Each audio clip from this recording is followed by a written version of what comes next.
Just as I enjoy traditional angel films, I also appreciate those in which men act in much the same way as angels, perhaps having been sent by some omnipotent string puller who can organise the crossing of paths of people in need and those who can help them. We're No Angels is a comedy Christmas film like no other, as three wise men arrive at a family home in the French penal colony on Devil's Island on Christmas Eve 1895 and set about helping the family to resolve a variety of issues.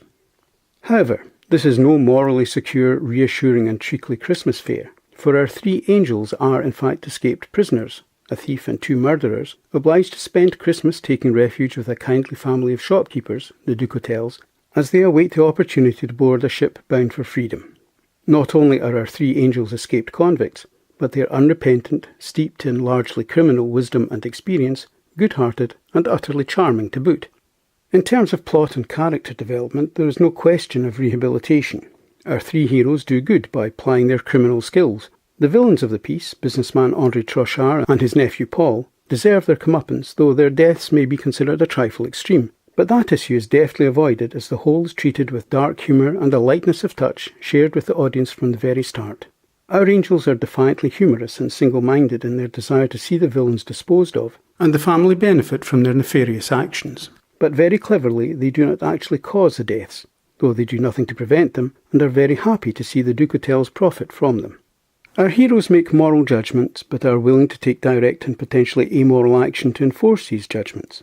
The whole is a consciously playful and amusing, as opposed to broadly comic, mix of genre, as our three angels maintain a moral distance from the family, skewed in this case toward criminal simplicity and inferiority rather than principled and complex superiority. And they act to resolve financial, familial and romantic issues, using amoral methods more in keeping with those seen in a film noir. Comedy stems from their unremorseful acceptance of their own criminal natures, which they put to good purpose while protecting the good who remain blameless, their almost gleeful inflicting of punishment on the villains, and then there is their complicity with the audience. There are numerous asides, the full import of which only the audience will understand while other characters cannot, thus creating collusion while developing empathy and sympathy. It could be suggested that the three combine to form the perfect angelic unit of assistance, spirit, heart and action, sent from heaven to help this good-natured family in their time of need. Indeed, this is vaguely implied at one stage as our trio literally look down from above, while repairing the roof, as they assess the situation and decide on the appropriate action.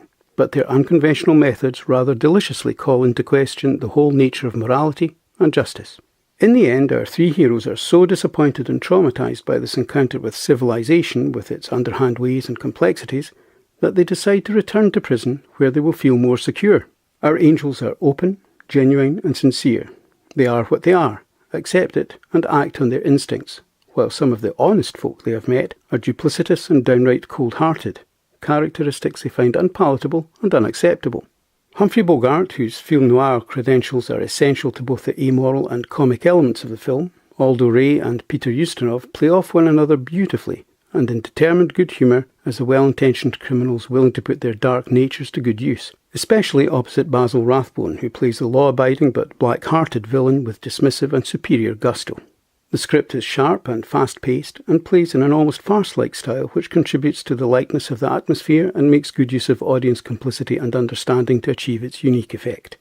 The whole is carried off with such verve and knowing playfulness that the rather confined staging and sets, which betray the theatrical origins of the piece, go virtually unnoticed. There are frequent references to the angelic nature and worthiness of our heroes, and there is even a clear suggestion from Jules at the end of the film that they may indeed have been heaven-sent. And this is confirmed by the appearance of halos above their heads as they saunter off to prison.